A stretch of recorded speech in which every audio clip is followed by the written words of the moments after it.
Assalamu alaikum. I'm Dr. Ahmed Amar Asif, CEO Amar Medical Complex Murid K. Today we will talk about the home-based blood pressure monitoring.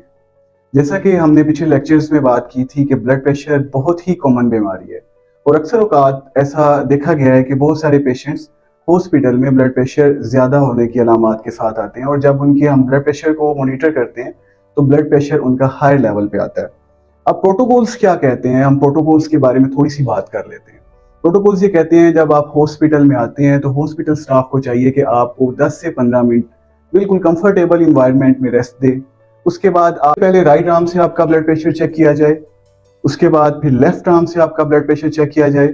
अगर इन दोनों readings में 15 millimetre of mercury की variation आती है तो फिर जो reading कम होगी उस रीडिंग को एक्सेप्ट किया जाए। और फिर अगर आपका ब्लड प्रेशर ज्यादा फील होता है फिर आपको 10 मिनट के लिए मजीद बिठाया जाए, दोबारा से ब्लड प्रेशर चेक किया जाए। फिर भी अगर रीडिंग ज्यादा आती है नॉर्मल ब्लड प्रेशर लेवल से, मींस 140/90 से अगर आपकी रीडिंग ज्यादा आ रही है ब्लड प्रेशर की, तो फिर उसके बाद थर्ड रीडिंग लेने के बाद आपको डॉक्यूमेंट किया जाए कि आप घर में जाके अपना ब्लड प्रेशर एक हफ्ते के लिए मॉनिटर करें। This is what called home based blood pressure monitoring. अब home based blood pressure monitoring एक पूरी साइंस है, इसके कुछ प्रोटोकॉल्स हैं, एसओपीज हैं जिनको फॉलो किए बगैर अगर आप ब्लड प्रेशर्स को चेक करते हैं तो वो प्रॉपर रीडिंग्स नहीं आती। सबसे पहले तो हम इसके बारे में डिस्कस करेंगे कि टाइमिंग्स क्या होंगी। जैसे कि हम शुगर चेक करते हैं घर में, एक फास्टिंग और एक रैंडम।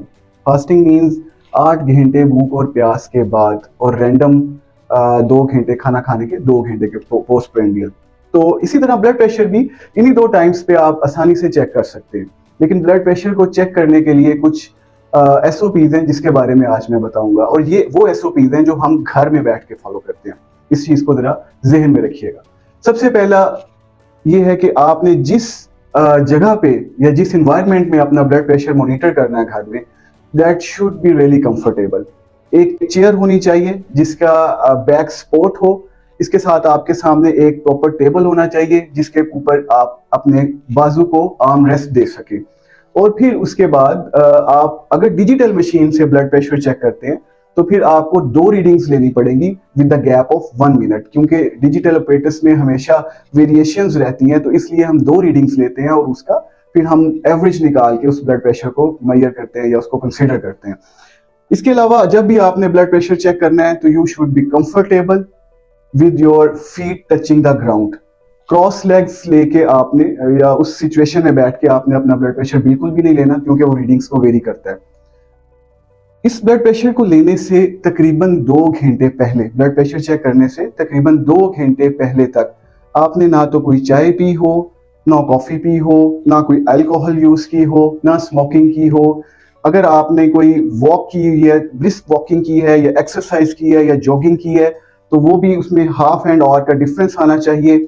फिर उसके बाद आपने कोई स्ट्रेसफुल वर्क किया है या आप एंजाइटी में हैं या पैनिक में हैं, लाइक आप ड्राइव करके आए हैं which is also stressful circumstance, तो उस कंडीशन में भी आपने हाफ एंड आवर अपनी बॉडी को रिलैक्स करना है और उसके बाद आपने अपना ब्लड प्रेशर चेक करना है। इन सारे एसओपीज को फॉलो करने के बाद आप आराम से 10 मिनट के लिए एक कंफर्टेबल इन्वायरमेंट में चेयर के साथ बिल्कुल अपनी बैक लगा के रिलैक्स होके बैठेंगे।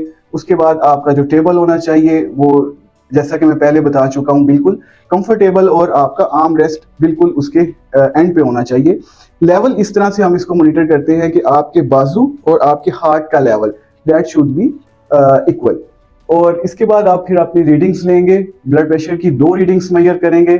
उन 2 रीडिंग्स को मेजर करने के बाद फिर आप उसको नोट कर लेंगे। पूरे हफ्ते में सुबह खाली पेट और शाम खाने के तकरीबन 2 घंटे बाद आप बिल्कुल इसी तरीके से अपनी रीडिंग्स लेंगे और फिर जाके अपने डॉक्टर को चेक करवाएंगे। This is what called home based blood pressure monitoring. Thank you very much.